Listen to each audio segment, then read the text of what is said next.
This is The Gorge, the podcast where my friend Sarah and I gorge ourselves on what's happening in the world of video games and entertainment. The Gorge is brought to you by Patreon. That's patreon.com/thegorge, where for just $5 a month you gain access to not one, but two entire podcasts.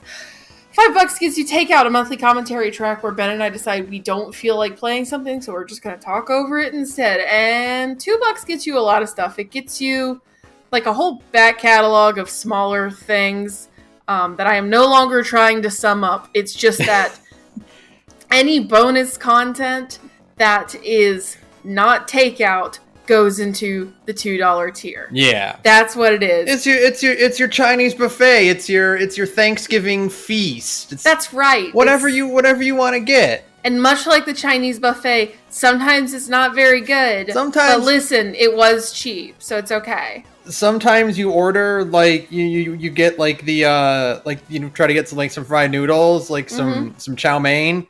And sometimes the chow mein is like 95% cabbage because it's like the bottom of the tray.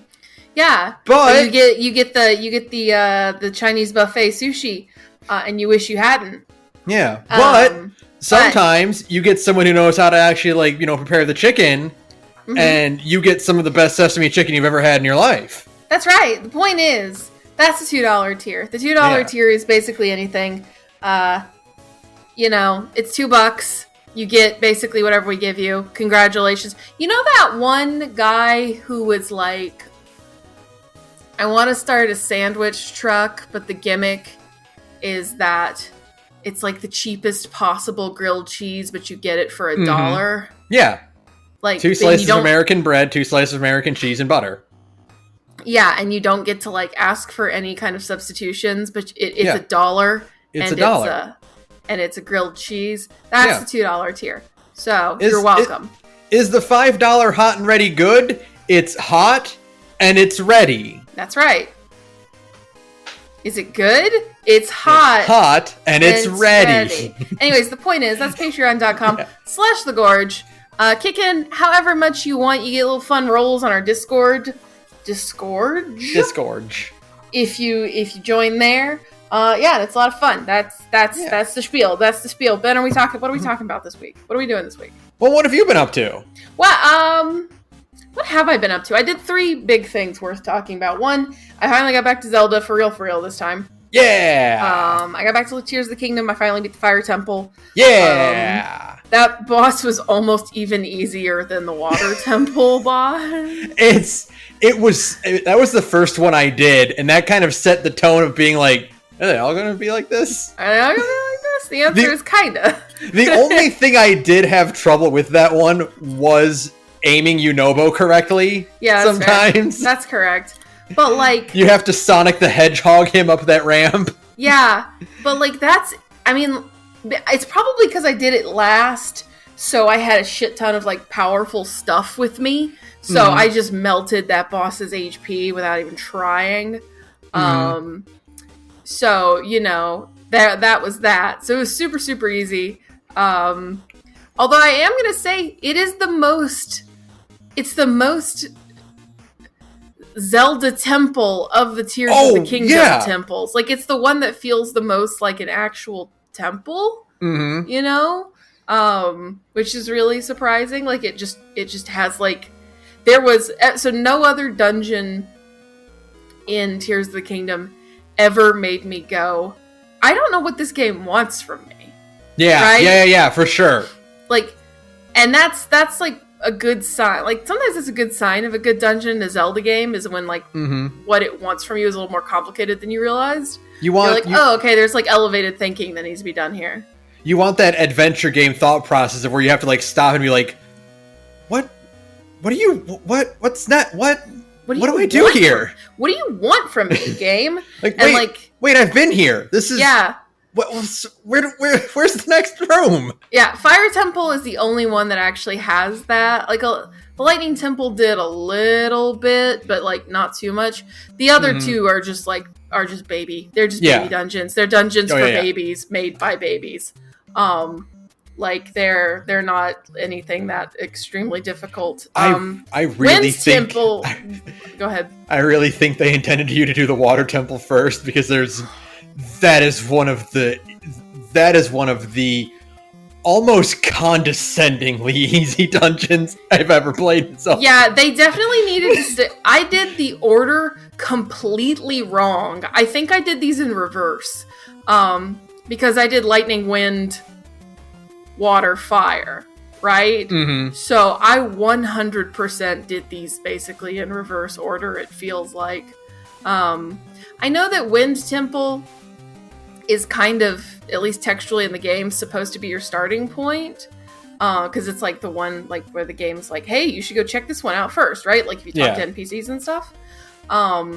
And that makes sense because like it's the one with the coolest boss fight, right? Yes. Oh, like it's the most climactic boss fight. And the trek to get to is very exciting. Temple is really cool. It's very tense. Like those two things are kind of what it's like a really nice microcosm of what Tears of the Kingdom is about, right? It's about like building little wacky gadgets that let you get further up a big hill, and it's about getting really high into the air, right? Mm-hmm.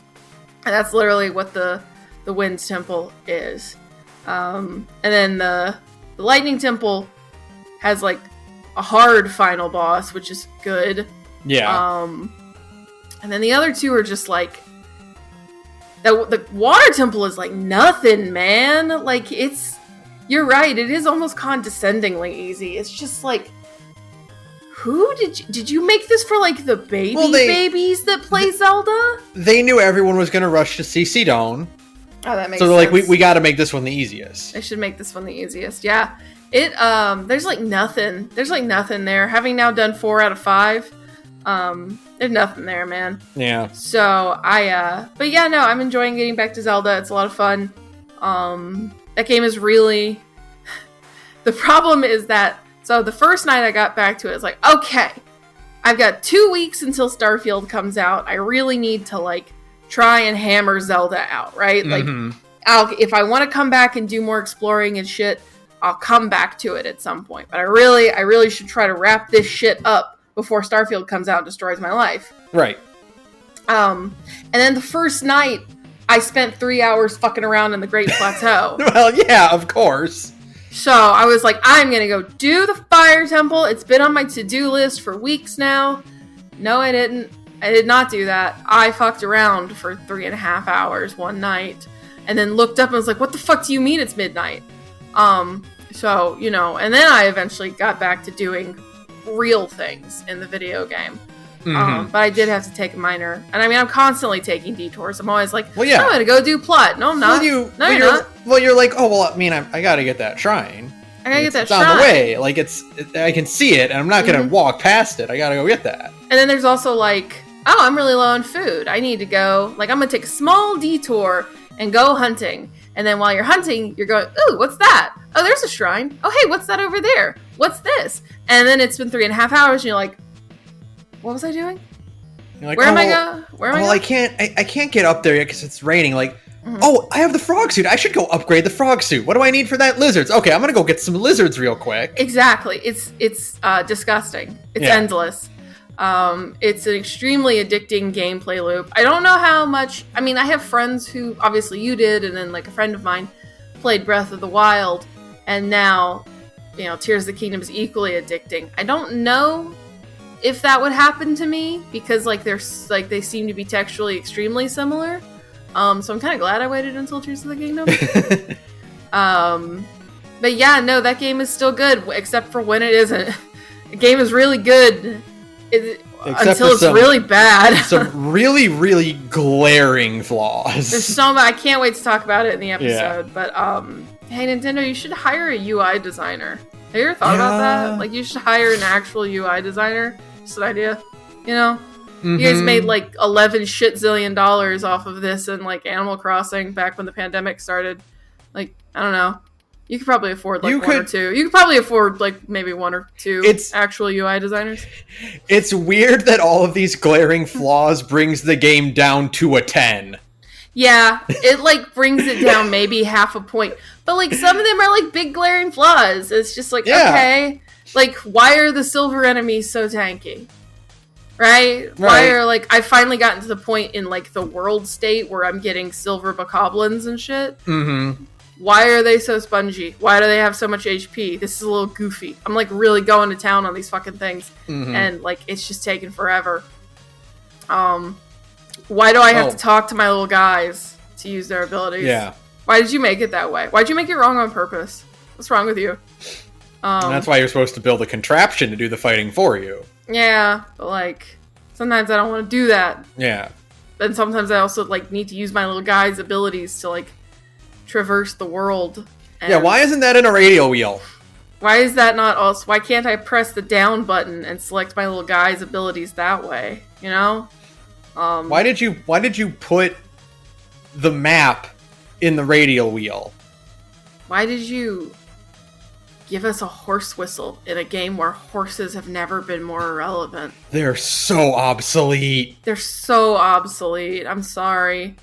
Like, they're really bad and obsolete in this game. It's really funny, but also really bad. So yeah, it's an interesting little beast of a game. I like it a lot. I'm gonna finish it, hopefully, before yeah.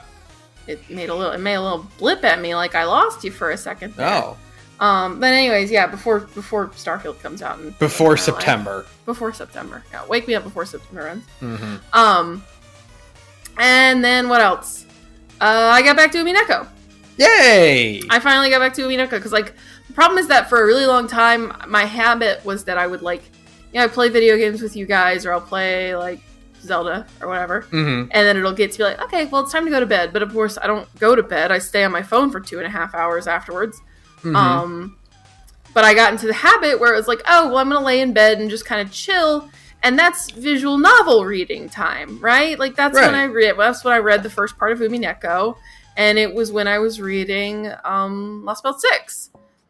So I went to go to bed the other night, I'm like laying there, and I'm like, something's missing, and then I realized, oh, wait, I don't have anything to read. So I finally went and installed the second part of Umineko. I've owned it for a little bit since it was on Steam sale. Thanks, Saturn.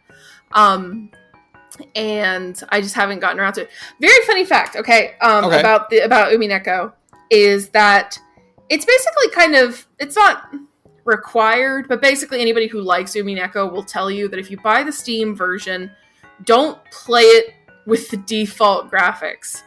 Go find something called the 07th mod, and it's like an extremely easy installer. It literally installs from the web to your game, and it replaces the extremely heinously bad pachinko game sprites, because like the Steam version for some reason uses the sprites of the characters from the Umineko pachinko game, right? Okay. That are really bad and ugly and just really malformed looking. Okay, yeah, I'm looking at them now, and they do resemble early 2000s anime. Yeah, exactly. It's really bad. So like, look at the comparison between that. Like, just look up Beatrice from the PlayStation 3 version, the pachinko version, and the original Ryukishi version, which is like the little mitten hands. If you've ever seen the art from Higurashi. Oh yeah, I've seen the original. Like, I'm looking at a comparison. Yeah. Okay, yeah, I'm looking at the comparison now. Yeah, the PS3 version is the definitive best looking version of it. Obviously, I think the Ryukishi art has its charm, but just in terms of like kind of smoothness of experience, the PS3 version is just like, it looks very nice. Like, all that art looks very nice. Yeah. And it's all very cohesive and, like, very pretty, and the whole game. And basically, like, the 07 mod replaces all of the bad sprites with the good ones. It changes the way, like, dialogue is displayed, so it has, like, text boxes at the bottom instead of being over the screen, right? Right. Like, in visual novel style, it's kind of more like Phoenix Wright style, where there's, like, a little chat box at the bottom. It's basically like the definitive way to play it, right? Okay. And I mean, it totally makes sense, because like the art just looks better, so it's not so off-putting to behold with your eyeballs. But the funny thing is that I suppose since I finished part 1 and when I played part 2, I guess Switch modding or Switch emulation has really started to work very well. Like Yuzu and stuff, like, is now a big thing. And so I went to install the mod for part 2, because you have to do it in separate chunks. You can't just do both. Because they're separate games technically.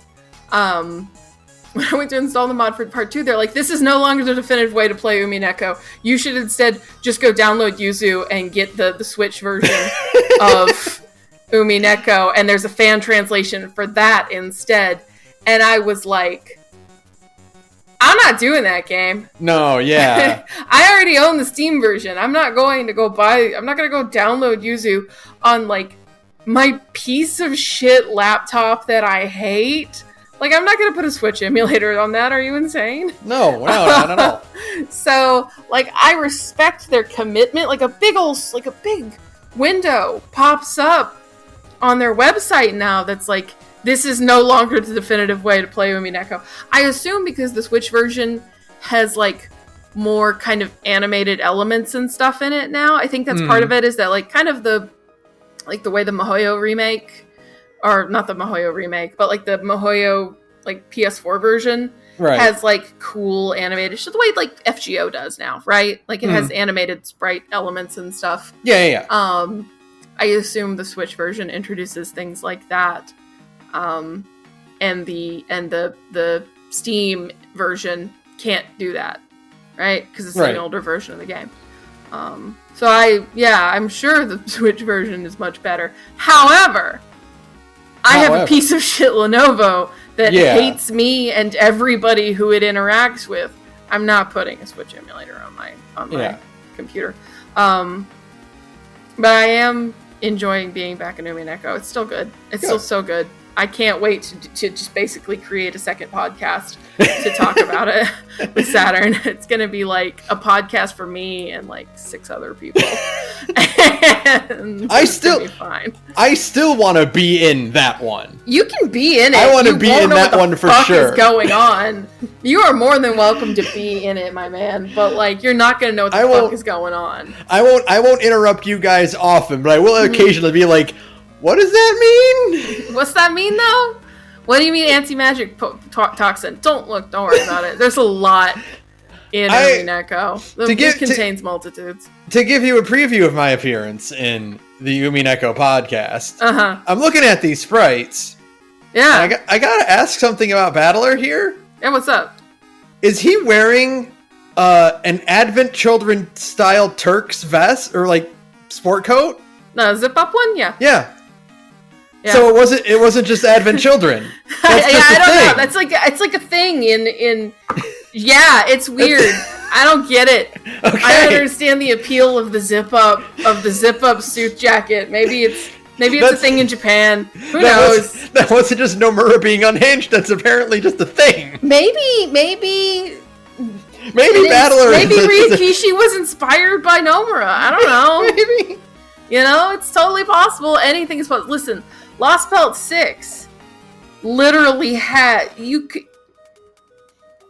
cannot convince me that Lost Belt 6 does not have at least 2 Umineko references in it, right? Mm-hmm. So, like, there's totally a chance that the inverse is also true, and that Ryukishi has also just been driven insane by, like, Tetsuya Nomura. Actually...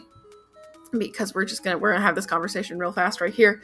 Apparently the origin point of like Ryukishi writing like Umineko, or maybe it was Higurashi. He also did Higurashi. Is that he read Tsukihime and was like, I could do that. And then he also made a visual novel. It's like, oh, cool, okay. By the way, for a very, very long time, I did not know that Umineko, Higurashi, and Tsukihime were different things.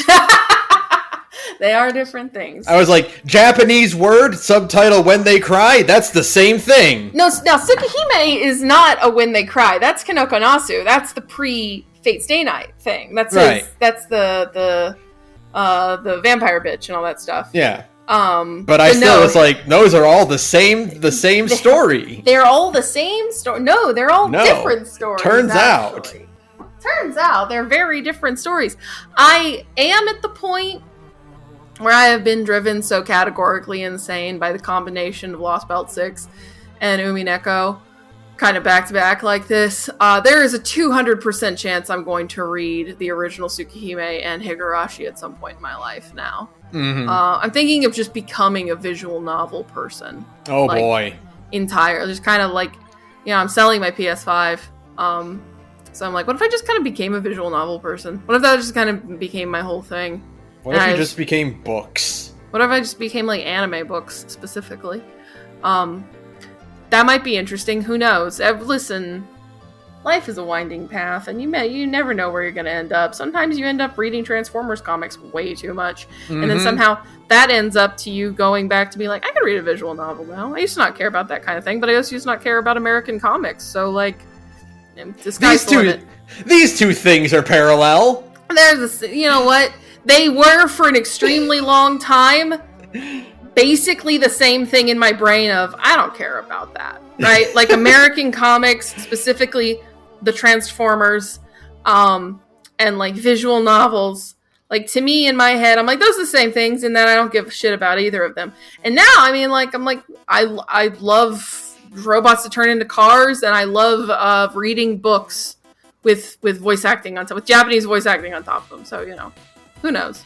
Who knows? I've been made into an insane person. Who knows? I've been made into an insane person.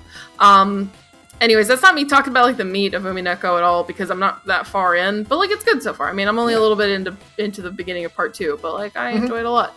Good. And then last but not least, I saw Mutant Mayhem. Yeah, how was it? Really good. It's really good. It's really good. It's like a Garbage Pail Kids movie.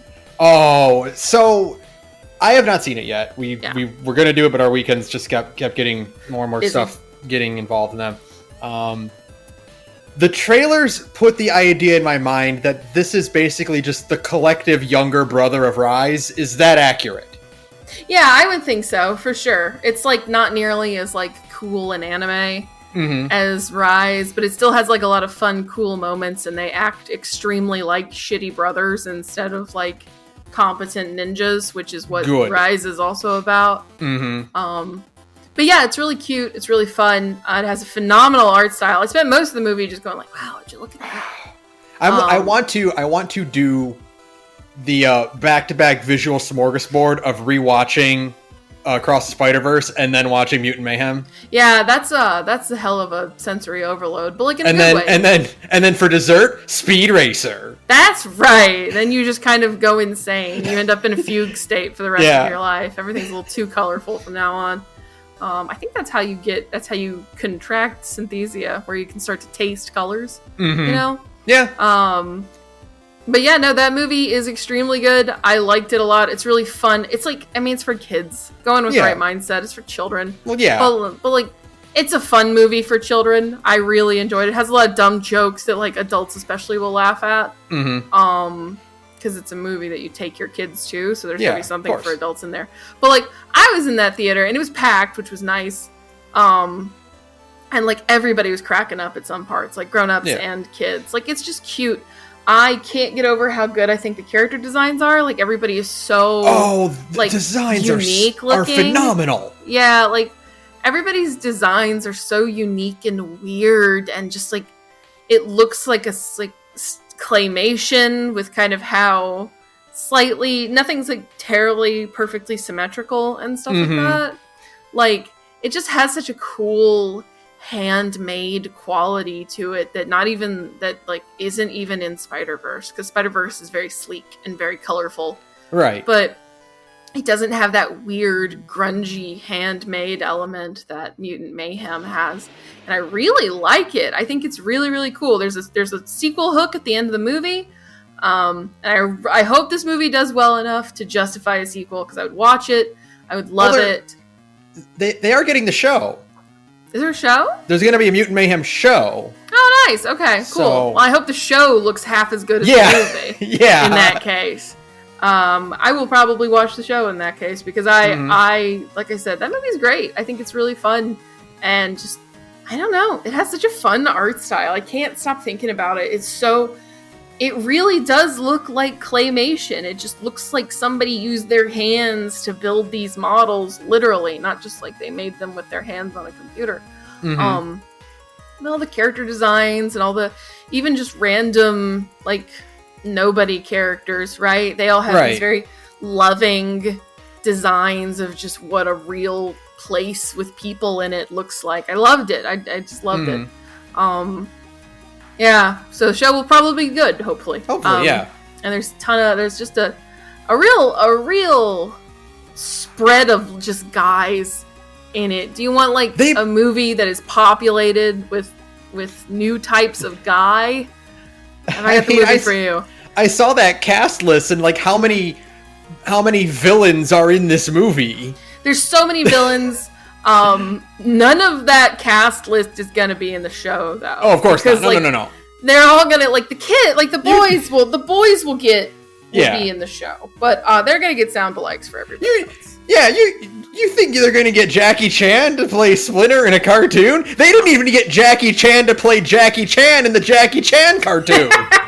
Yeah. The only one who I could see probably sticking around because it seems like this is a thing he made because he likes Teenage Mutant Ninja Turtles is Seth Rogen. Well, yeah.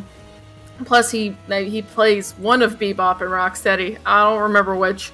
But he's one of them. So like he wouldn't have to show up too often, so he could just play himself. But yeah, no, it's a great show. I mean, a great movie. It's fun. Yeah. It's cute.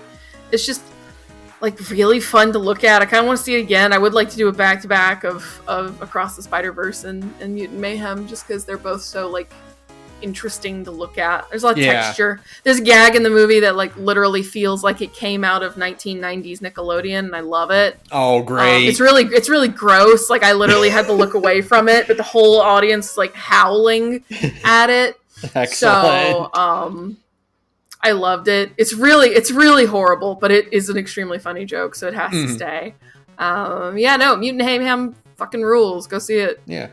I want to bring up something. You mentioned that it's for kids, and to that I want to say to you and to the audience in general, it's Ninja Turtles. Yeah, okay? It's Ninja Turtles. I'm sorry. The IDW comics are an anomaly. Yeah, Ninja Turtles is a product for children. I'm sorry you will not get your super serious, grimdark Ninja Turtles cartoon. It's for kids. Yeah, I still think I'd prefer to have Rise back instead. Well, yeah, of course. I would just anytime. Mostly because that demographic was a bit more, like, up my alley. It was basically a shonen anime, but for, like, Americans. This skews a little bit younger, but, like... Yeah. A bit more interestingly younger than Earthspark, a show that is fine and then kind of falls apart at the end. Have you seen the last season? I have not been able to watch the last. Oh, then I won't say anything. The last chunk of Earthspark episodes are interesting because there's like 2 really good ones in there, but like the pacing in that last season is so weird. Like the last third of Earthspark is very strange. So I'm looking forward to talking about that once we get around to it. I'll try to put that higher on the list of stuff to do. Yeah, because I think it'd be interesting to talk about because it is very weird. Like I was just watching it and I was like, this is really cool, but I feel like we're really kind of. It's got Earthspark is a highs and lows. Yeah, that's literally what the whole show is. There's not really a lot of consistency in Earthspark. Yeah. Like, I'm really hoping season 2, just to kind of, like, preview talking about it a little bit. I hope season 2 can, like, unify some of this. Otherwise, I think Prime is still better. Because Prime is still, like, consistent. But we'll see if it can come back around and, like, actually, be more cohesive in season 2. Prime also had a rough start, so I get it. Yeah. But that's it. Mutant Mayhem's extremely good. I think you should go see it. So, even if you're grown up, because it's just really funny. If you really if you like old 90s gross out kids cartoons, like Real Monsters and the Garbage Pail Kids that shit. It looks like it's embracing it being part of Nickelodeon. Yeah, totally. That's good. So, yeah. Yeah. That's it. I did not do a whole lot. There are 2 big things that I did that are worth talking about. So I'm sitting there and I'm like, Starfield is in 2 weeks. Starfield is in 2 weeks. You can't do anything in 2 weeks. I don't have time to start a big I'm not going to start Baldur's Gate 3. Like that's not happening, Yeah, sorry. And I don't just kind of want to coast on Tears of the Kingdom and Final Fantasy XIV until Starfield comes out. Like, I need something new. Mm-hmm. So I'm looking at what can I play? What can I get? And so I looked at 30XDX. Oh yeah. Which is a Mega Man X roguelike. It is a sequel to 20XDX, which is a game I never played, but people were saying really, really good things about 30XDX, and I'm like, okay, I like Mega Man X, and I like roguelikes. Let's see if the roguelike love of Hades can carry forward in this. Mm-hmm. So around noon on Sunday, I started up 30XDX. And then at 5 o'clock... I went I should leave this chair. Yeah, I probably should move. Yeah. Yeah. Really, really, really good game. Yeah, absolutely. I am adoring it. It is a lot more flashy, and you're getting a lot more stuff in this than you were in Dead Cells, which I played for a little while and then I kind of drifted away from. It feels a lot better. It feels almost exactly like Mega Man X4. Yeah. Like the PS1 era Mega Man X game specifically. You have your X, copy, and you have your Zero copy.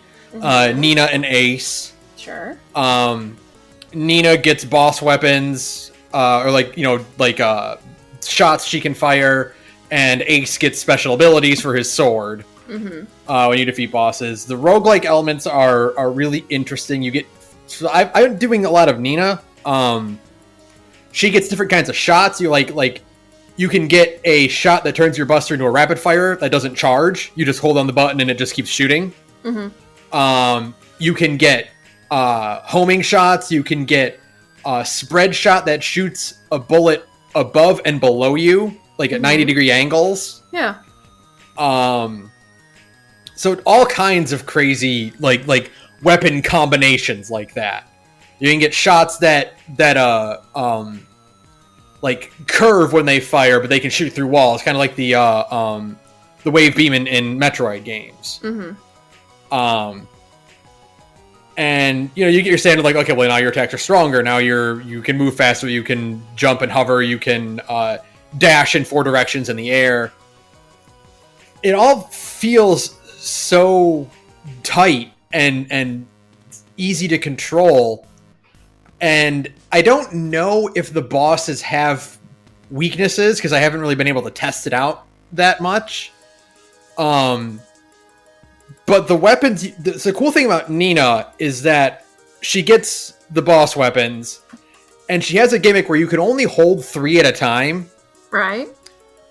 But there's 8 bosses. So you have 2 in reserve, and then you have 2 that you can fuse with your primary weapons to give them different effects. Interesting. Okay. Like one of them by their own is you send out a pulse and it's an energy shield that protects you from all damage for a second. If you equip that with the black hole weapon, it turns it into a screen nuke. Oh, fun! That's awesome. It costs like half your weapon energy, sure. But you can just press that and kill everything on the screen. Right, you've got your BFG that way. Yeah.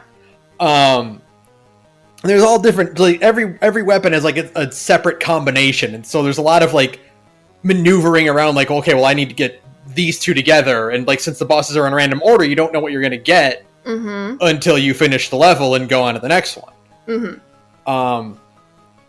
And I love it. It's exactly what I would want from a roguelike like this. It feels so much like Mega Man X that it's sometimes one of these these serial number filed off games is kinda they have the idea of it, but it's not quite the muscle memory that I want. Yeah.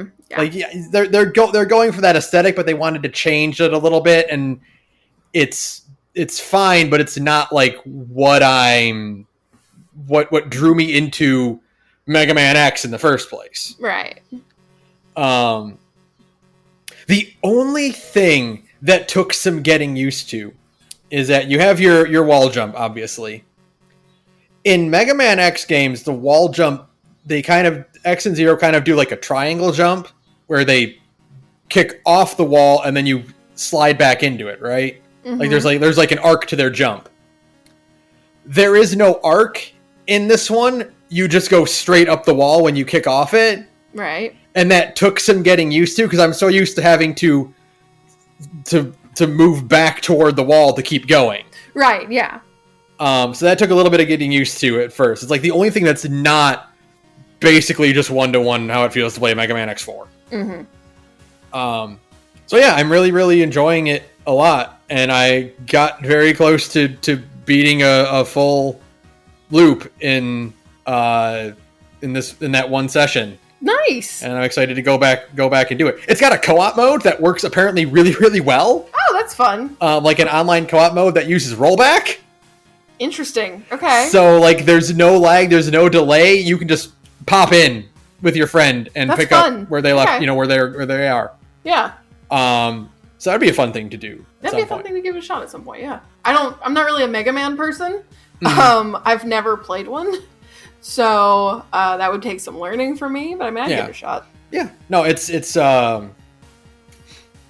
a very nice curve because like as you progress, like the next subsequent boss gets stronger, gets more health, mm-hmm. and like obviously you're supposed to keep up with that. So that's where it gets tricky, where I'm like, this boss has like 4 times the health that he did before the last time I fought him because I fought him like 2nd in my last run, and now he's 7th. Right. So my techniques last time ain't working. It's not gonna do the same thing. You have to figure out a new way to get this done. Yeah, That's fun. Yeah. So yeah, I'm really, really enjoying that.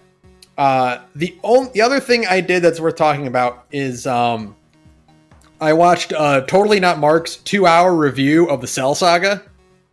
Oh yeah. He put that out a few days ago. And what drew me to it was spoiler alert. There's a teaser for season 4 asterisk of Dragon Ball Z Abridged at the end of it.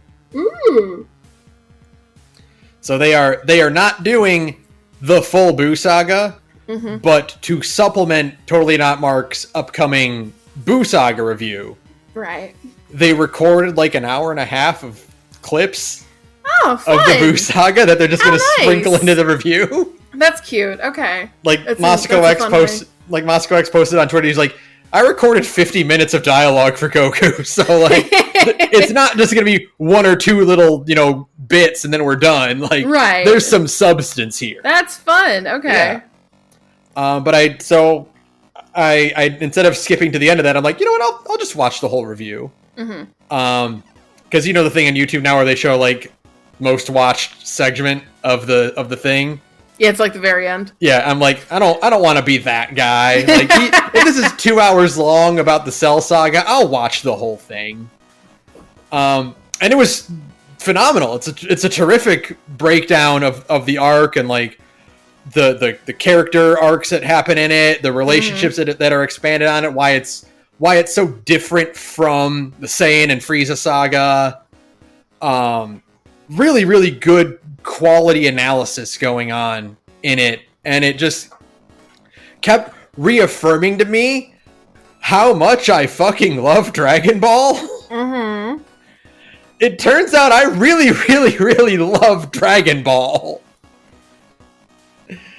It's one of those things that I didn't think about too often, but whenever someone like it's like Persona 4, Yeah, it's something you just kind of like. It's like, oh right, I really like that thing. It's always there in the back of your mind, and then you hear a song from the OST, or like you see a clip, and I'm like, oh yeah, this defined me as a child growing up. Oh right, I really like this thing. I almost forgot. How did I almost forget? Yeah, because it's so ubiquitous. Mm-hmm. As part of like a foundational pillar of my life, right? Then I'm like, oh yeah, it's Dragon Ball. It's always been there. It's just part of existing. Is Goku is there? It's just that Goku is also there sometimes, And then I'm like, oh yeah, right. The reason why this is such a huge like big part of my existence is that I really really liked it. It's really good, and I enjoyed it. Yeah, absolutely. Like getting emotional. Listening to someone talk about Gohan's transformation to Super Saiyan 2. Right. Being like, oh yeah, this gets me in a lot of ways. All right, I'm feeling a feeling right now. Good. And I'm watching it, and I posted on Twitter. I'm like, so are the episodes on Funimation like good quality? Like, are they like, you know, like the cut versions, or are they like actually restored to 4:3 resolution? Yeah. Or are they like the zoomed in widescreen cuts? Like, because I kind of want to just go watch the Cell Saga again. Yeah, like the actual Cell Saga, not a bridge. It's really hard to find like a good like version of Dragon Ball Z to watch. Yeah, because right? like all the stuff that came out for a while was the cropped widescreen version, or it had that like weird kind of green filter to everything. The green tint over everything that just kind of made it look weird. Yeah. And I know they put out, I think they put out like last year, they put out an actual box set that is non-cropped good quality. But is that like available to stream anywhere? Yeah, and I also don't think it's dubbed. Oh, is it not? That's so, a shame. Yeah. So I'm like, well, yeah, I could watch Kai, but like I kind of want to see all the filler too. Yeah. Because there is some good stuff in there. Yeah, because like Kai cuts the driving episode. Yeah, Kai cuts the greatest filler episode of all time. Yeah, exactly. You don't want to lose the driving episode. You need the driver's license episode. It's foundational. It's the best. Yeah, I get it. I totally get it. There's some good stuff in there. Plus, doesn't Kai have like, it kind of reanimates some stuff, right? It doesn't look the same. It doesn't reanimate. It does like a digital restoration of the footage, but it's not very good. Not, you know, when they do like upscales or like digital restorations of like older Disney Renaissance movies, or like pre-Renaissance movies, or like old Looney Tunes cartoons, and like the grain is gone. Yeah, absolutely. I saw the really bad Cinderella one. Yes. Yeah, where it's like, oh, well, you took out the thing that made the movie kind of pop. Right. That's what Kai is a lot of. Like, you took out the sort of sketchy aspect of it. Yeah, because like the cell, like the grain from cell shading is kind of what gives cell shading its look. You kind of need it. You kind of need like cell, like that look in cell painting, right? That makes it look more natural, because otherwise it just looks too smooth. It's weird.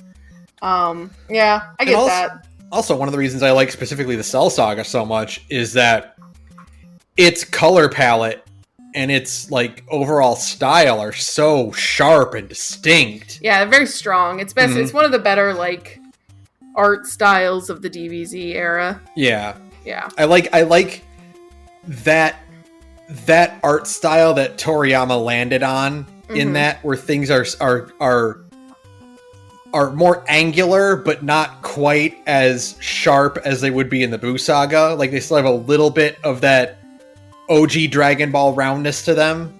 But it is funny because like in the breakdown, Totally Not Mark like went over like all the different animation studios that handled the Cell Saga. Yeah. And it's one of those things where, like, as a kid, I kind of knew about it, but I wasn't really aware, because I didn't know how the production of an anime went, you know? Right, like, you didn't know how making anime works. It's kind of like making video games. You don't know. But it was one of those things where, like, I could tell that there were different styles going on. Sure. But I couldn't really comprehend it, you know? You didn't know how to put a word to it. You didn't understand that, like, other studios and animators were handling things. Right. So kind of like seeing like, this studio does it this way, this studio does it this way, here's how their shading works, here's how they're like, here's their corrections and yada yada. And I'm like, oh yeah, I remember thinking it was kind of weird that Vegeta looked different in this one. Yeah. But yeah, now I'm like on the hunt to be like, what's the best way to watch Dragon Ball Z dubbed? Like, where do I find the good version? Find that? So I can go watch it and be like, oh yeah, I remember that. I remember seeing that. It's really good. I really like Dragon Ball, actually. It's foundational for a reason. Yeah. Nothing ever, like, the more I think about it, the more I'm like, yeah, nothing's ever gonna top this, actually. Now that I think about it. It's still peak. It's peak.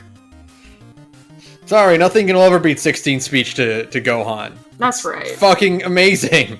It's still fucking good, alright? There's still really good parts about the Cell Saga, is the thing. He did a really fucking cool thing when he got to that point where every line of Android 16's speech is in a different dub language. Oh, that's awesome. That's cute. So that's really fucking good. Cool. Yeah, that's really cool. Yeah. Okay. Hell yeah. And you just get to hear like how every other country like handled their interpretation of the character. It's so cool. Right, and of like the speech itself. Yeah. Oh, I love that. Okay. Yeah. But yeah, that's kind of about it. So let's talk about things that have been happening. Yeah, tell me some news. Report. Embracer's $2 billion deal that blew up was with Saudi Arabia. Oh no. Oops. Listen, the Saudi royal family, don't you have something better to be doing? Like, I don't know, dealing with the problem that Twitter is having, if you know what I mean. Nudge nudge. Instead of ruining video games. Yeah. I mean, I'm not surprised. Embracer Group was just kind of like, what if we bought a bunch of game properties and then didn't do anything with them? Oh no, they didn't make any money. Oh no! Who could have seen this coming? Oh no! Yeah. The Saudi government is going to kill us now. Oh no! Great. Yeah. No. So it's a shame. The CEO of Embracer Group had that interview last month, or like a couple months ago, actually, where he just looked like an assassin was in the crowd, like just completely dead-eyed. Like, yeah, we lost a lot of money. We lost a lot of money. We might have fucked up by buying all of these properties that we don't know what to do with. Yeah. And we don't have the means to develop stuff for them. And it's like, yeah, no shit, guys. Yeah. Video games is expensive. Who thought? It turns out you can't just buy all the companies and say, okay, well, where's the money? Well, it's like, well, we got to make the game first. We got to make the game first. And they go, what? Yeah, and video games usually take like 2 to 5 years, depending on the scope of the video game. And they're like, what? Wait, what? But we have to pay our creditors back like tomorrow. And then they're like, oh, well, you're going to get chainsawed and put into little plastic baggies. Congratulations.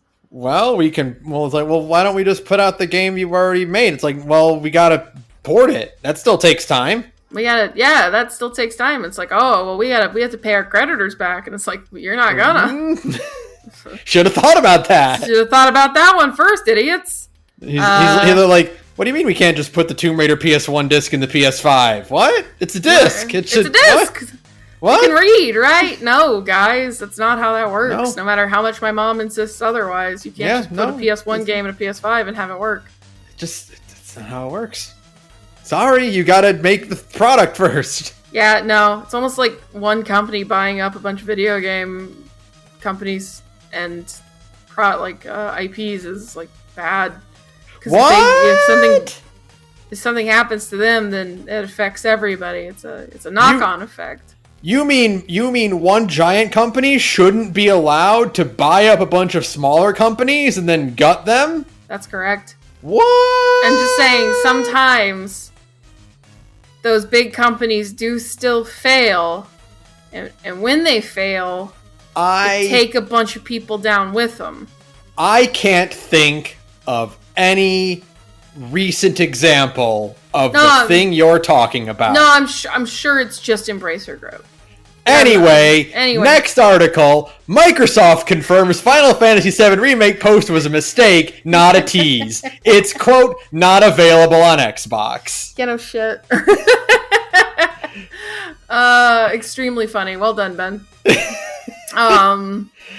Yeah, no, that's not gonna happen. Yeah. I mean, I think Sony is probably paying Square Enix approximately $11 quintillion to keep Final Fantasy off of like the Xbox system. They're not keeping it off PC because that's still happening, but like it's kind of a miracle that 14 is even going to be on the Xbox.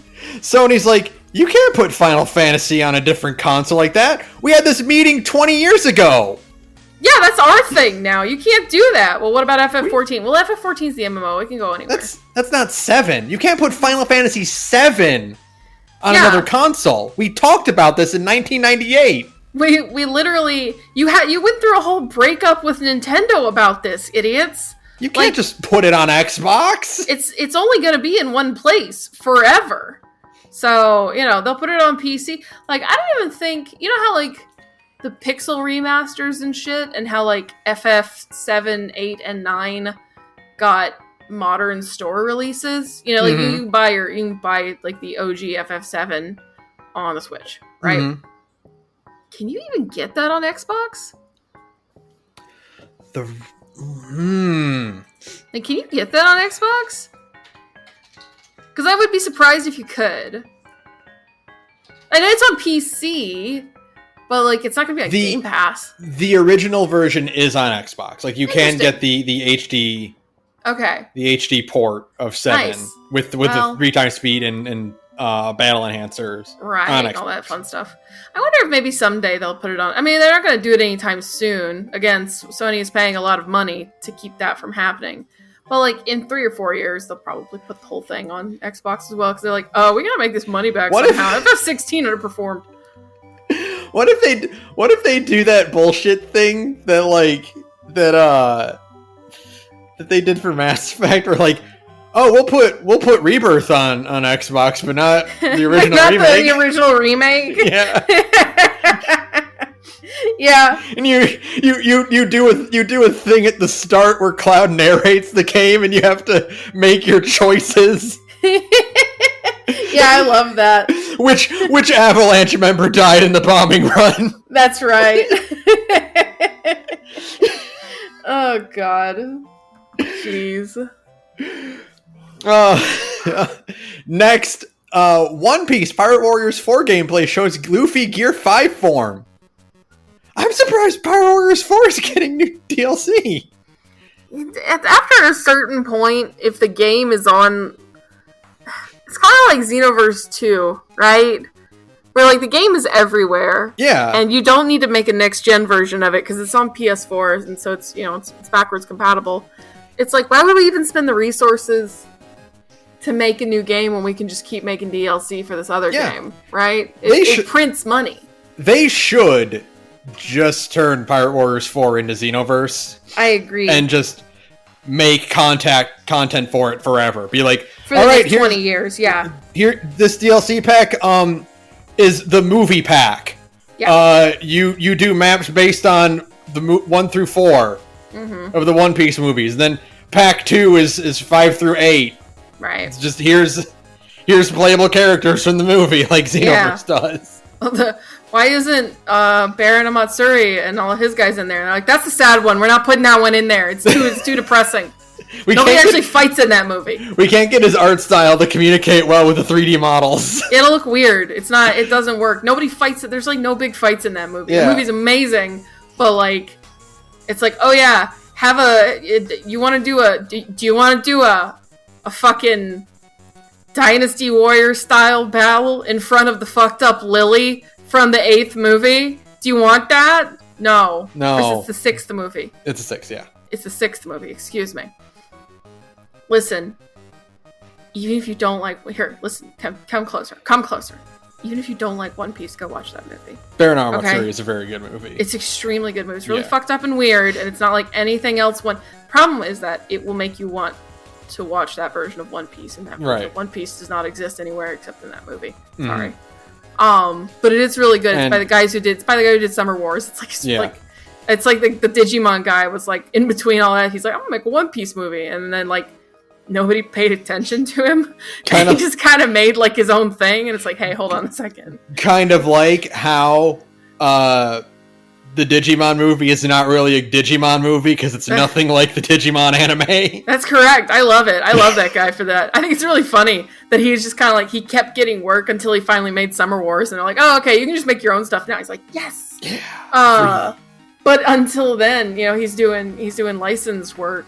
But the problem is nobody's paying attention to him. He's like, I'm just gonna make like the weirdest shit you've ever seen in your life. It's not gonna be at all like the rest of the series, but you're not paying attention. You're too busy selling toys. Mm-hmm. So yeah, watch that movie. It's really good. Yeah, I'm actually kind of excited to try this out. I really like Pirate Warriors 4. Sure. And because I love Muso games, and Gear 5 will probably be really, really fun to play as in a Muso. Gonna make a whole bunch of Looney Tunes noise. Yeah.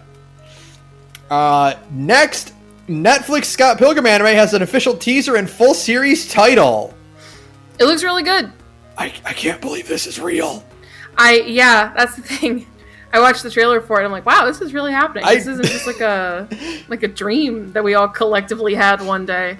Like watching that teaser, I'm like, I didn't expect it to look this good. Yeah, it's the Isaacin guys though. Yeah, it's the Studio Sanmaru. Hope I'm pronouncing that right. I think they're the Isaacin guys, and they've done other stuff as well, but their big recent thing was Science Saru is Devilman Crybaby. Keep your hands off Isaacin. Oh, Science Saru. Yeah. Okay. Yeah, no, they do good stuff, and it looks really cool. Isaacin is good, and Devilman Crybaby is apparently good. It's also present, so I haven't watched it yet. But yeah, no, it's crazy to me that it looks this good, and it's like, yeah, this is really happening. It took this long, but we're finally here. If you were to ask someone, like, what is your dream pitch for a Scott Pilgrim cartoon? And it's like, well, it'd be directed by Edgar Wright and have the entire cast of the movie, and it would have Anamanaguchi as background music. Right. And it would be animated by, like, a professional anime studio that has, like, a bunch of really good titles under their belt. It's like, oh, well, we can do that. It's like, yeah, we're gonna do that. It's like, what do you mean you're gonna do that? It's like, yeah, we're gonna get the whole cast for the movie. We're gonna get the guys who made Devilman Crybaby, and yeah, we're gonna let Edgar Wright direct it. And you go, what do you mean you're gonna do that? Like, what do you mean you're just doing that thing? You're doing it correctly? Why? What? Because we can. No, but why though? But you're not supposed to do it right. You're supposed to fuck it up somehow. That's how this works. Does Scott Pilgrim deserve this? Yes. Yes, it does, actually. Yeah. Scott Pilgrim is still good. It's really, really good.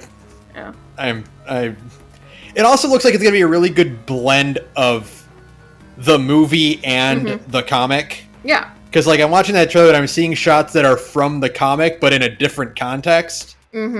So it looks like there are shots that are from the movie, but not in the comic. So, like, they're probably going to do, like, a full readaptation of it. Which is good. You don't want it to just be the exact same thing. You want it to be something different. Because otherwise you just go read the comic. So yeah, I'm very excited for that. And I can't believe that, like, it just looks like that. Next, Sex Percent is now an official Baldur's Gate 3 speedrun category, and someone already did it in under 8 minutes. Yeah, I bet they did. I'm doing finger guns as hard as I can at my microphone. You can't see it, but there. I love Sex Percents. I think they're really funny. They're Sex Percents in Fallout 4 and New Vegas. So anytime somebody's like, yeah, we did a Sex Percent in speedrunning, it's like, that's good. That's perfect. That's what you do for, like, your AGDQ bonus run. Well, you can't do it in AGDQ. Well, I mean, they're not going to show the sex scene. They can still kiss. They can still skip that part. I don't think they can skip the cutscene button. If they can't let Tomato Anus be called Tomato Anus on stream on AGDQ, they're not going to let you do the Sex Percent run. Just call it the boning percent run or something. It's fine. Call it the hug percent. Hug percent run. Yeah, exactly. Tomato Angus can do the hug percent run at AGDQ for an extra $15,000. You know, one of those. Yeah, no. I think it's funny. Maybe someday I'll play Baldur's Gate 3. Maybe someday. Yeah. I sure wish that I had the time to do that, but nope. Yeah, no, that's not. That's a dream that can never be right now. Sorry, guys. There's a much worse game coming out in 2 weeks. There's a huge. So there's a sword, like, dangling over my head, right? And I have to take care. I gotta keep an eye on that thing first. Sorry. Yeah. And then eventually I'll play Baldur's Gate 3. Eventually, someday. JoJo's Bizarre Adventure All-Star Battle R DLC character Leon Abacchio announced. Okay. This is interesting Because Abacchio has probably the least offensive stand I've ever seen. I don't know what it is. Moody Blues' ability is that it basically allows him to... the stand will allow him to see events that have happened in the past by transforming into the person that he's trying to observe in the past in a specific time frame. Like, it kind of works like a tape recorder where you can rewind or fast forward, and the stand will morph into the person he's trying to observe. Okay. He was never in a fight. So I don't know how he's going to work in a fighting game. Okay. I guess we'll find out. The trailer very pointedly doesn't show him in combat. It's just like a little intro teaser of like, hey, it's Abacchio. He's here. Wait, hold on. Why are you robot-y so hard? Hold on. Sorry. Hello? Yeah, say something. Is it better now? Not really. That's Keep weird. Talking. It might be my connection. I might be having like a connection hiccup. You know how my internet can be. Yeah, do you want to just stop and start a new track? Yeah, let's do that. Okay.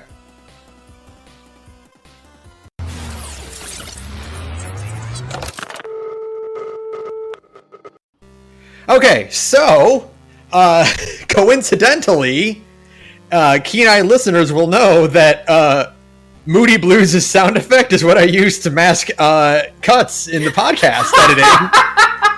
Whenever we have, is that what you use? Is that what that is? Yeah, it's the rewind and record button sound effects that come from the sound font from part 5. I had no idea. Yeah. That's the sound you use never. So if you don't know, we had a slight technical hiccup, but we're back now. I didn't know that's what you use. That's extremely funny. Okay. So yeah, anyway, I'm very curious to see how this is going to work because Abacchio very pointedly does not get in any fights. Right. Interesting. Season Pass 2 also announced that there will be a new character from Part 4 and a new character from Part 8 coming out. Okay. So very cool to see who those will be. I don't know who will be from Part 4 because Part 4 is pretty filled out. It could be anybody. It could be Enigma. It might be Enigma. That'd be kind of cool. Or Highway Star. Who knows? It could be anybody. Yeah. And it could be literally anyone from Part 8 because I think there's only 2 characters in Part 8 in the roster. Oh, that's funny.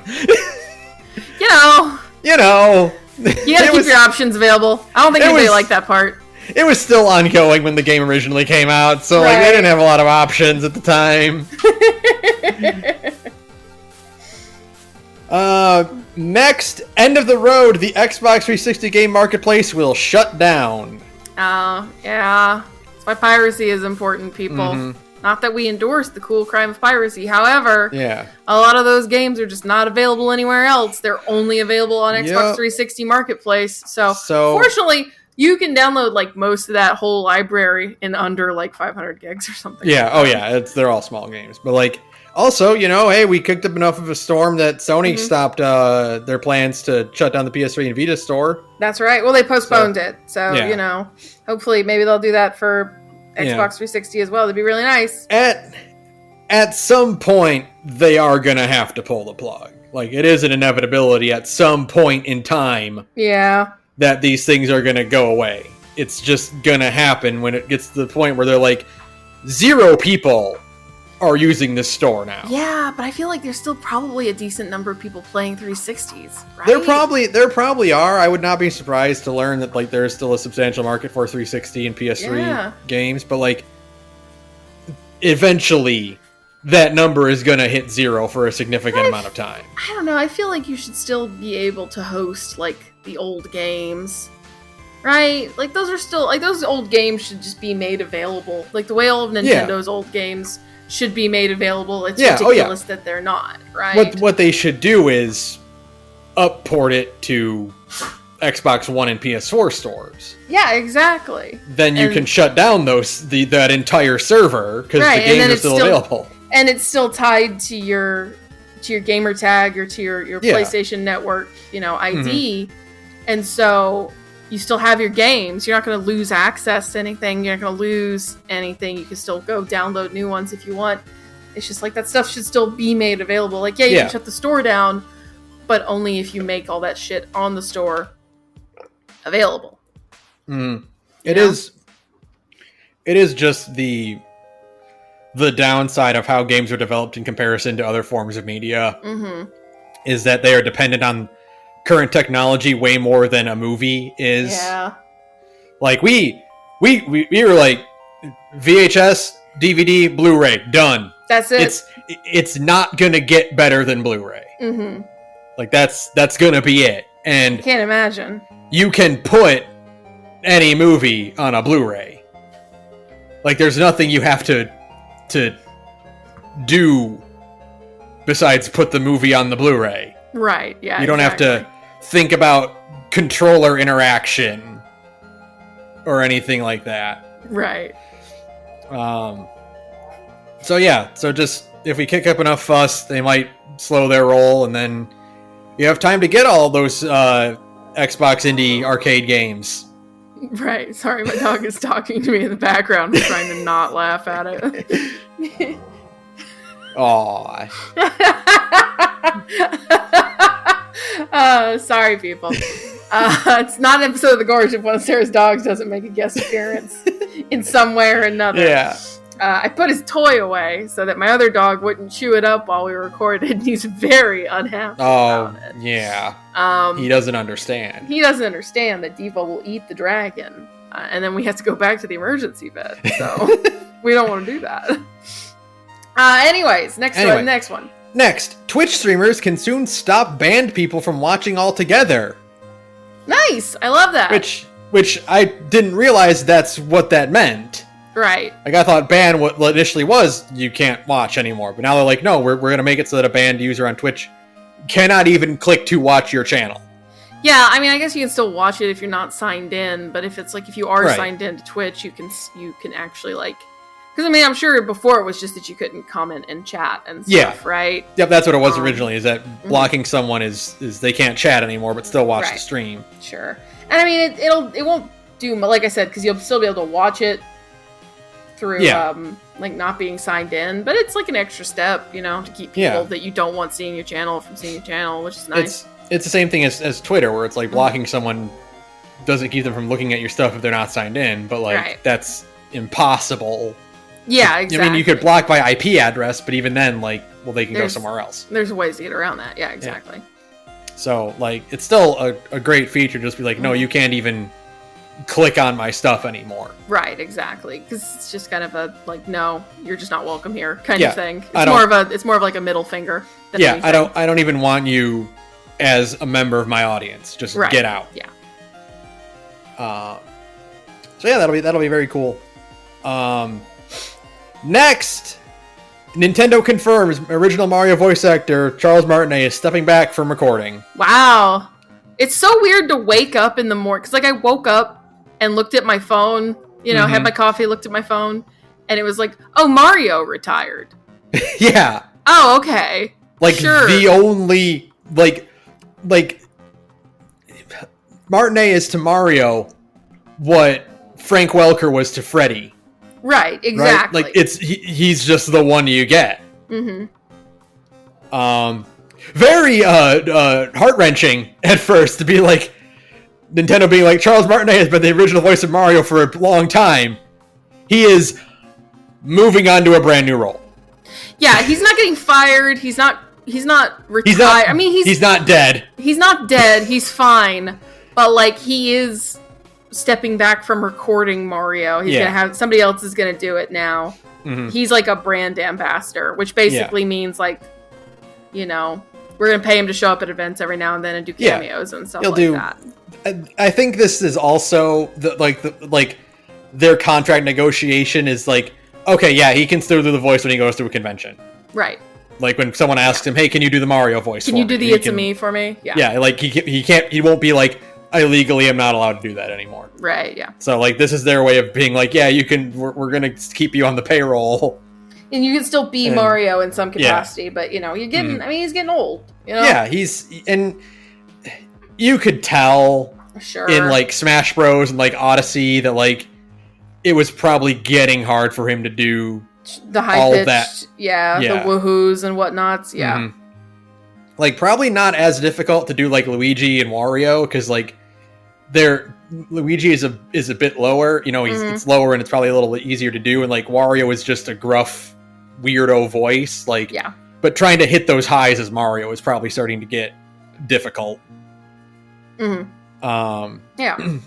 yeah, he'll just be he'll be doing press conferences and like going on tours and doing convention appearances and doing whatnot. The convention circuit and that kind of thing. Yeah, exactly. 1991 is when he started doing Mario voice for trade shows. So crazy. So I don't know if you've ever seen the clips of this. They had a very rudimentary 3D model puppet of Mario's head, and it would be on a TV, and people could talk to the TV, and Martinet would answer in Mario's voice. Like he'd play Mario and do the voice and like respond to their questions and stuff. Yeah. His first game appearance was in 1994's Mario Teaches Typing, which is a game I played. Yeah. It's really funny to me that like that was his first time playing Mario. Mario Teaches Typing. It's cute. Which is a really cute story about that, where like he improvised a lot of his lines for that. Because he didn't want Mario to be discouraging at all. Yeah, like the original Mario lines were a lot of like, that's wrong. Yeah. Like that kind of thing. Oh, you got that wrong. And instead, like, Martinet improvised it to be like, let's try again. Like, hey, you can do this. Let's just try it again kind of thing. It's really cute. It's a good story. Like that, that was good, but we can do better. That kind of like encouraging thing. So yeah, it's apparently everyone was right and I was wrong that it's not Martinet in Mario Wonder. Oh yeah, I hadn't even heard, but I did. Yeah. I mean, I hadn't heard the clips, but I did see on Twitter that the trailer for Wonder already has the new voice actor in it. Yeah, and apparently the trailer the preview of the new WarioWare game is also not Martinet. Interesting. That's the new voice actor already. Which that one I could kind of tell didn't sound exactly like him, but I'm like, well, again, he's getting old, so like it's probably just harder to do the voice now. Yeah. I don't know how people were like, that Wahoo is not Charles Martinet. I know what Charles Martinet's Wahoo sounds like. He didn't even like say like anything substantial, just him going, Yahoo! I'm like, what do you mean that's not Charles Martinet? It's hell. It's 0.25 seconds of an audio clip. I've also been listening to this man do the character for 30 years, and I couldn't tell it was a different guy. I couldn't tell, no. Yeah. Well, some people are a bit more devoted than you and I.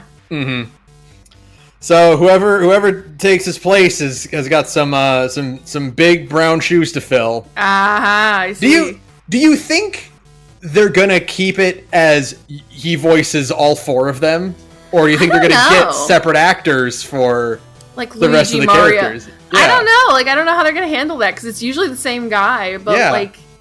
That's kind of hard. That's probably why Martinet's like, no, I want to retire. That's actually kind of a pain in the ass to have to do 4 different guys. I would like to just have the one, thank you. I think you would probably get one actor to do Mario and Luigi and one actor to do Wario and Waluigi. Yeah, that makes sense. I think that's the way you would want to do it, to keep that vibe between the characters. Right. Or you just get one guy who's really good at it. Like maybe one guy who can just really emulate the sound, yeah. Like how they kind of do with Looney Tunes, where it's like, oh well, we had Mel Blanc doing all the characters originally, so now Eric Bauza does all the characters. He does all the guys' voices again, yeah. Yeah. What if it's Eric Bauza who plays Mario now? What if it's Eric Bauza who just gets to be funny, who gets to be Bugs Bunny and Mario? Like, good for him. That'd be crazy. You just coast forever. You never have to do anything else for work. Good for you. Speaking of Mario actors, though, Uncharted's Tom Holland reportedly set to star in Jak and Daxter, an adaptation with Chris Pratt. Hey Sarah, are you excited for the live-action Jak and Daxter movie? You're kidding me. This is like an April Fool's prank that's like really late, right? I sincerely doubt that this is real. Oh, thank God. I think this is it's some big, industry insider leaker or whatever. Yes. It's like, here's the rumors I've heard about. And it's right. Like, da-da-da-da-da. And it's like an insider who's like, is reputable in the past, but it's like...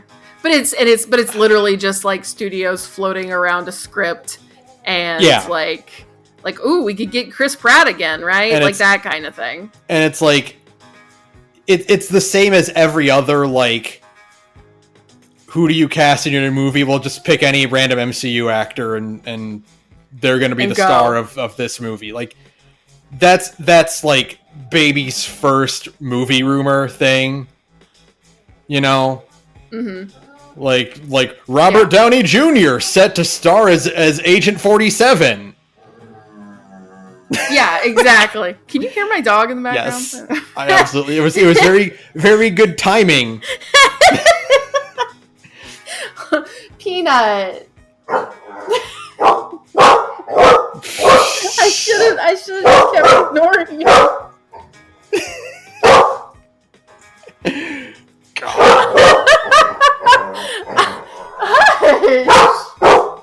Hold on. I'm gonna go get that damn dragon. Okay. Peanut, you're being ridiculous.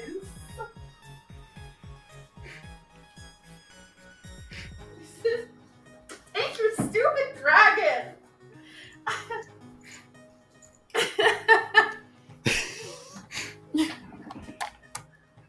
I tried to ignore him for so long and it just didn't work. It didn't work. Okay. So here's the stupid thing, I think. Sure. The rumor says Tom Holland is prepped to be Jak and Chris Pratt is set to be Daxter. Right. Which, if I was gonna do that, I would flip those two. No, because Chris Pratt is now, like, the wisecracky guy, and Tom Holland is, like, the heroic one, right? But Tom Holland is a baby. Yeah, but, like, it doesn't matter. No, it don't matter. Let's be real. If they're gonna do a Jak and Daxter movie, it's gonna be Jak 2. Right. Like, they're gonna completely ignore that Jak 1 exists and skip ahead to Jak 2. I hope this just doesn't become a thing, because, like, the idea of it is already making me tired. I know. I'm just, like, thinking of it and being like, I gotta go to bed. Imagine, I think I have COVID. Imagine after all these years of clamoring for Jak and Daxter content. Mm-hmm. We get a live-action movie with Chris Pratt. Could you imagine? I think it's the worst possible outcome. I don't want to think about Rocket Raccoon-ass looking Daxter. I hate that idea. With, like, realistic otter eyes. Like, and, like, fucking Tom Holland with a pair of goofy elf ears stapled to the side of his head. Yeah. Oh, he wouldn't even have those. He'd just be, like, a normal-looking guy. He'd just be in, like, a blue tunic. Yeah, you're right. That's even worse. Never mind. Stop it. Stop doing this. Stop subjecting me to this shit. Stop it. You were treading on thin ice with the Mario Bros. Movie. I don't think this is going to happen, though. At least that one had the decency to be animated. Here's our live-action adaptation of Ratchet and Clank, and it just looks like the fucking Lion King movie. Oh, no, it's just a bunch of animals talking at each other with a cartoon robot in there. Yeah. I hate that idea. God. I also don't think this is happening. Though. No, I would be stunned if this is actually happening. It's definitely not happening. There's no way in hell. Yeah, there's no way in hell. This is, we would really like to do that, and then nothing's ever going to happen of it. Sure, yeah, of course. There's like a script, right? Mm-hmm. There's like a script floating around, that kind of thing, but that's it. Yeah. It's a guy on cocaine going to studios and being like, Jak and Daxter movie, Tom Holland, Chris Pratt. Yeah, no, and like maybe some studios are kind of like sniffing at it and being like, oh yeah, we'll consider pre-production. They're like what did this? The Last of Us guys, didn't they make that good show? Okay, well, what cartoon? Oh, fuck that. Yeah, no, it's one of those. Like, there's a script that's being passed around probably, and people are like going like, "Oh, this is an okay script. We might be able to make this work." And then that script will go through like 30 rewrites, right? And there'll be some concept art maybe, and like they'll kind of float like, "Oh, we should call so and so's agent," and that'll probably be it. I would be surprised if anything else got off the ground, honestly. Yeah.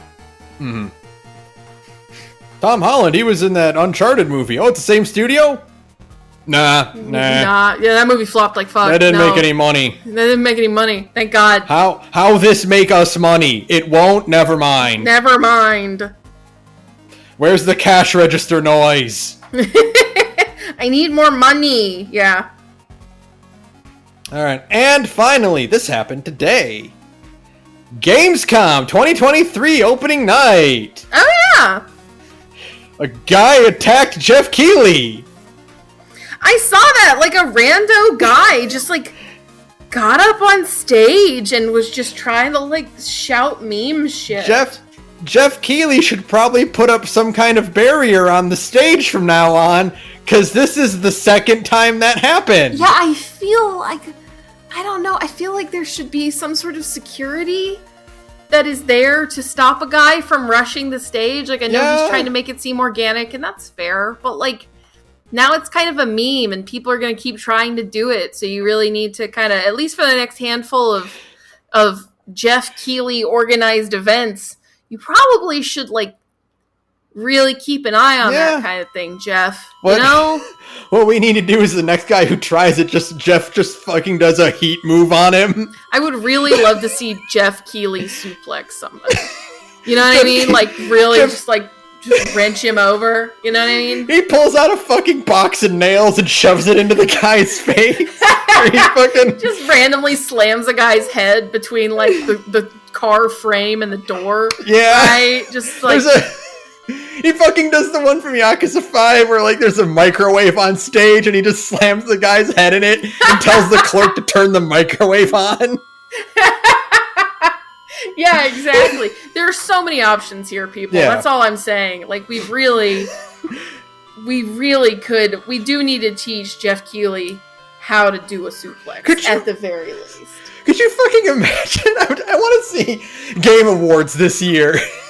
Some guy rushes the stage and Jeff Keighley just pulls out a knife. He's just like, "Get back, motherfucker," and he just immediately goes back to his seat. Not even breaking, like, his cheesy speech about whatever game is coming. He just fucking pulls out a knife and points it at someone. Yeah. He's like, "We've had a world premiere, shing! Coming up next." It's like a never-before-seen game, and he just, like, whips out a katana and just pulls out, like, "No, sir!" Doesn't say anything, doesn't break stride, right? Every other game, like every world premiere, he pulls out a gun and points it at the sky. Yeah. Just like, doesn't pull the trigger, just like shows he has it. It's like just casually like opens his jacket to see that he's like carrying. You know? Just like try something. Anyway, here's Halo. I dare you, motherfucker. Anyways, that's why I think we should give the Muppets a gun, and that's why we should have the Muppets come back for Jeff Keighley organized events. Give Kermit a gun, he'll keep somebody off the stage. That fucking Kermit wizard meme. Behold the greatest spell of all! Are you ready to meet God? It's just fucking gun. Yeah, exactly. Kermit and Miss Piggy. Miss Piggy would karate chop somebody and keep them off the stage. You know what I mean? Well, that's what you do for their bit, is you play it up like someone tries to rush the stage and Miss Piggy karate kicks them. Yeah, or she like teaches, like there's like a little montage of her teaching Jeff how to do karate. And then somebody tries to rush the stage, and Jeff Keighley does, like, the Miss Piggy style karate chop, where like, the whole body is floppy except for the hand chopping, you know what I mean? Perfect, yeah. That's it. There you go. She taught him the secret technique of the ancients, which is the hi-ya, you know? Excellent. Yes, that's exactly what we need. Jeff, you can have that one for free, That one's you don't for have you. To pay, you don't have to pay me for that one. Mm-hmm. Anything to get more Muppets on. That's right. Just get more Muppets, please. Just get more Muppets in your shit. Anyway, we saw some stuff. Was there anything? I didn't even watch it. Starfield got a live action trailer. Oh, who cares? Little Nightmares 3 got announced. Yeah, I figured. That's like a trendy, like, little kids horror game now. Black Myth Wukong. looks pretty fucking cool. Okay, I literally didn't watch Gamescom, so like. It is a Sun Wukong Dark Souls. Sure, why not? That sounds cool to me.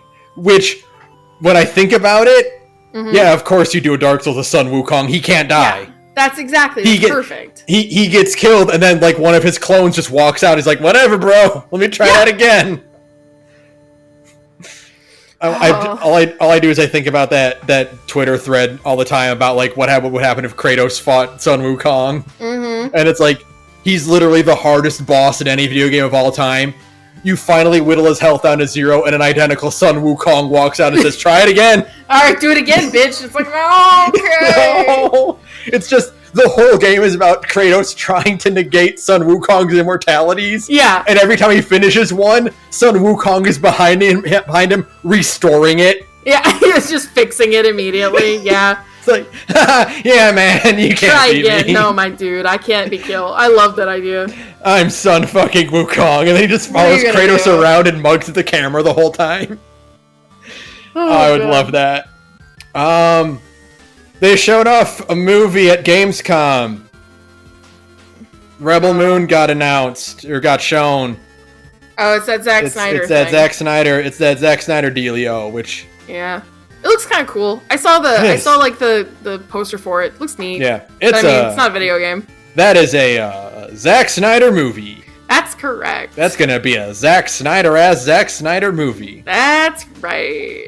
For better and for worse. We saw Crimson Desert, which immediately made me think of that kanji line where he's like, It's amazing that you put all these ingredients into one dish and it came out tasting like nothing. Yeah, exactly. Because they were like, look at all these mechanics. You can ride your horse and do horse drifting, and you can farm and fish, and you have Zelda gliding, and you go to the sky. And I'm like, yeah, but it looks like every other European fantasy game, so I don't care. I'm asleep already. Yeah. Ice-T announced Payday 3? Sure. Ice-T was like, I love Payday. Look. Which I'll believe. I'll believe Ice-T likes Payday. Yeah, I believe that. People love those games. Assassin's Creed Mirage is only notable because the entire game is in Arabic. Oh, that's fun. That's cool. That's interesting. Tekken 8 was copying Street Fighter 6's homework. Because they're like, here's your single player walk around adventure mode with the character creator. Yeah, you make a little avatar and you walk around and see other people's avatars, but they're like weird PlayStation avatars, like not like actual Tekken characters. Oh, that's a shame. You fucked up then. Mm-hmm.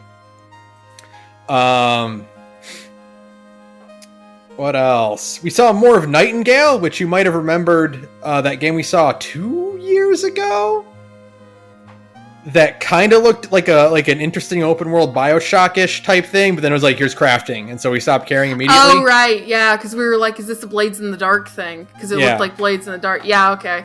There's like time travel and like portals and like magic and weaponry, and it's like, crafting. Oh, it was crafting. Never mind, I'm already asleep. Yeah. All right. Yeah, so I saw a pickaxe hit a rock, and I was like, I'm going to bed. Yeah. The Honkai Star Rail team is doing a JRPG called Zenless Zone Zero. I saw that was at some Summer Games Fest or something, and it actually looked really sick. It's a Persona. Yeah, and I remember that. I thought that actually did look really cool. Sonic Superstars got shown off again. Sure. It looks very fun. 4-player co-op Sonic game is I really like that Amy is just playable now. Right, that's just like a default now. You just let the girl be playable. They put her in this, and they backported her into Sonic Origins. Mm-hmm. Like, which meant they had to design like a whole new sprite set for her, which is really cool. For her. And they also showed off like character customization, so you can like put costumes on and stuff. One of the costumes you can get is Sonic's original concept art as Feel the Rabbit. Like back like fun. when he was like originally going to be a rabbit who could grab things with his ears. Okay, interesting. Wow. And one of the costumes you can get for him is that original design. Yeah. They showed off the DLC for Sonic Frontiers, where Sonic goes Super Saiyan 2. Mm-hmm. Which looks pretty cool because Frontiers was good. And it's all free, which it's is all better, free, which is insane to me. I guess that game did really, really well. It did phenomenally well. Good for them. Good for them. Finally, a good Sonic game that sold well. Yeah. And let's see, was there anything else? That's the thing, is that like I didn't watch it because it seemed like it was a huge snooze fest. There was a lot of stuff we already knew was about, and it was just like here it is again. Here it is again. It's like, okay, well, you didn't do anything to break me out of my I need Starfield fervor, so... There is one game that made my neurons fire a lot, and it is called Thank Goodness You're Here. Okay. And it looks like a Goose-like, where you play a tiny critter and your job is to go around and harass people in a London town. Oh, great! That sounds awesome. But it is rated M. What? Yeah. Which is very interesting to me. Weird. Okay. I didn't see anything that would justify an M rating. It looks like a little bit like sketchier than like Untitled Goose Game, but I didn't see like anything that would justify an M rating. You know? Yeah. There wasn't any profanity. The art style is kind of simplistic and kind of cute looking.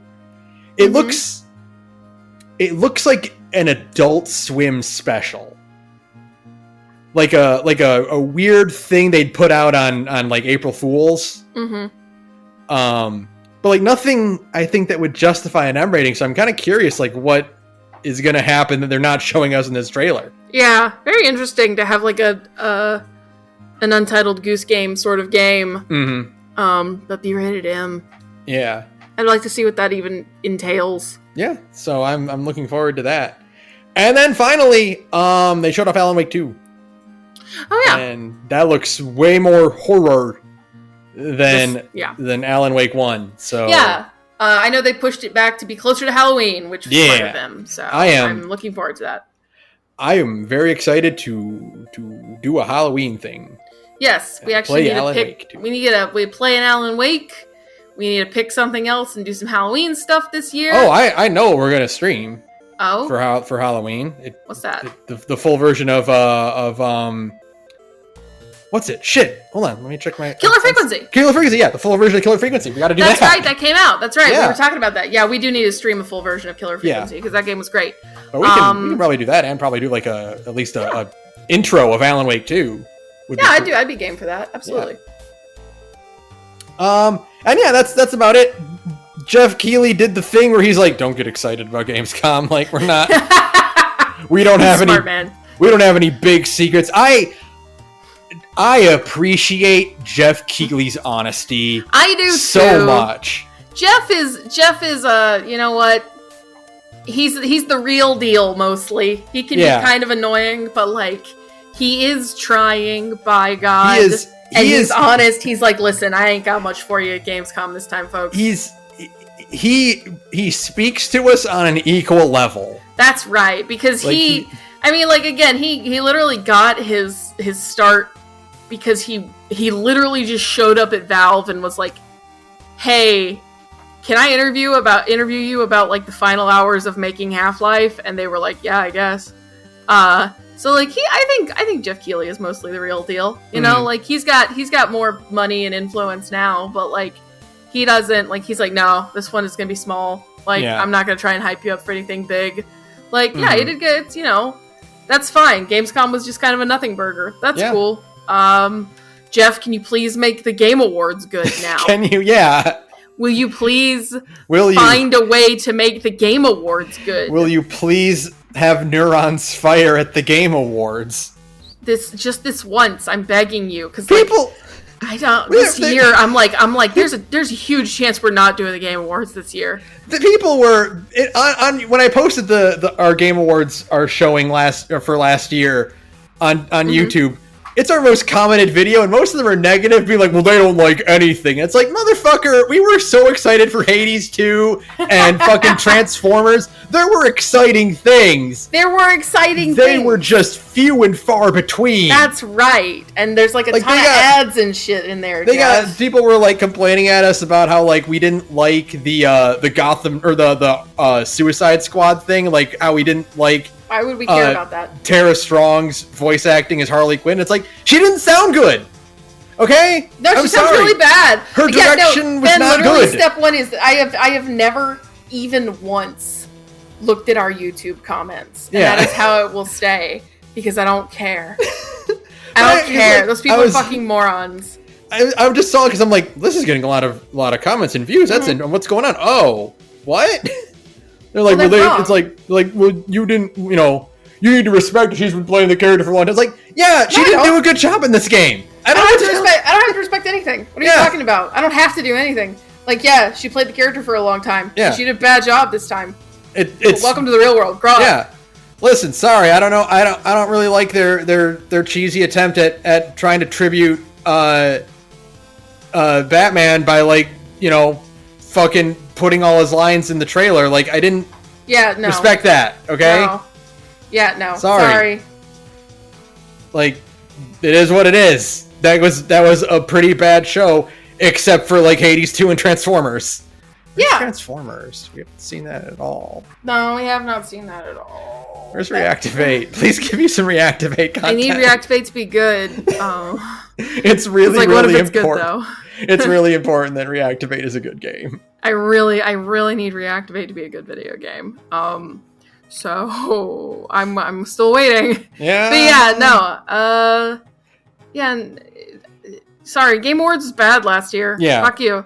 And they'll probably be bad this year unless something interesting is. Unless Jeff Keighley is like, there's gonna be a bunch of Muppets. I'm not gonna watch the Game Awards this year. Mm-hmm. That is the line in the sand. It can't just be one Muppet, Jeff. It has to be like all of them. Yeah. You can't. Kermit needs to be your co-host, is what I'm saying. You can't do just Animal again. Okay. Right. All right. Someone posted. There was a clip recently of the Bunsen and Beaker cameo, and Beaker in Untitled Goose Game. And I was like, oh my god, that was so charming. Yeah, you got to do more of that. Like, you got to have Kermit just be your co-host for the whole show, is what I'm saying. Yeah, you put Kermit in a little tuxedo, and he's on stage with you the whole time. That's right, and he talks about video games and how he doesn't understand them at all. Yeah, and how they're not real. You do a funny bit where he talks about how he can't really play them because his hands don't, he doesn't have that kind of. He doesn't have those kind of thumbs. Yeah. Exactly.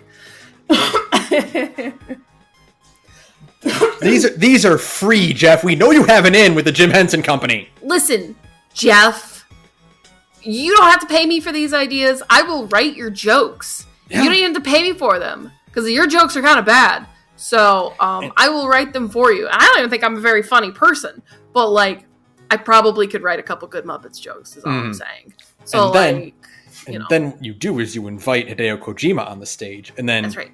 The Venn diagram of Kermit and Hideo Kojima happens, and then Kermit is in Death Stranding 2. That's right. We have to have Hideo Kojima meet Kermit, because then Kermit can be in Death Stranding. And then an Instagram post of Hideo Kojima and Kermit in the same picture happens, then a year later, he's in DS2. That's right.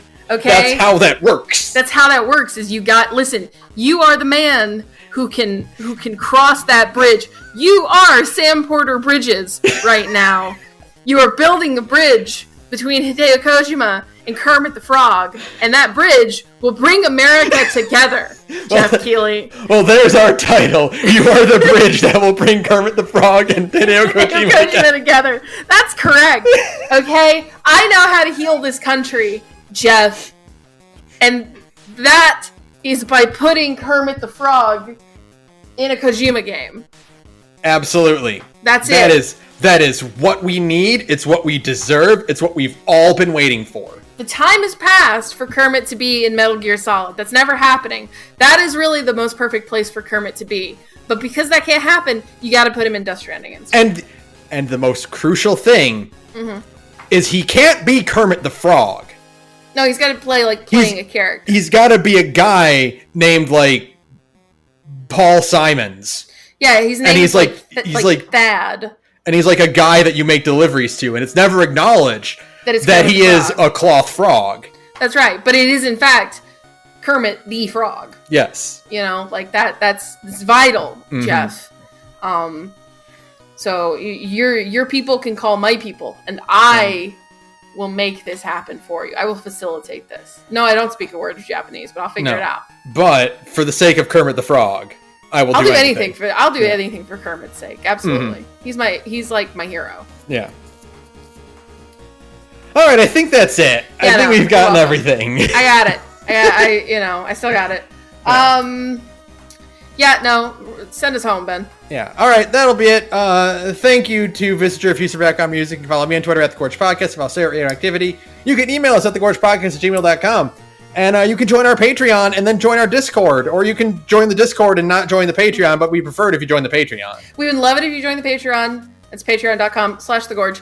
I said, you $2, you gets you a ton of content, and you get a roll on the Discord. We did just put out a free episode for everyone. Bonus episode with Sara and Saturn. It's a 3.5-hour episode of me and Saturn talking about Lost Belt 6, and we don't even talk about all of Lost Belt 6 in 3.5 hours.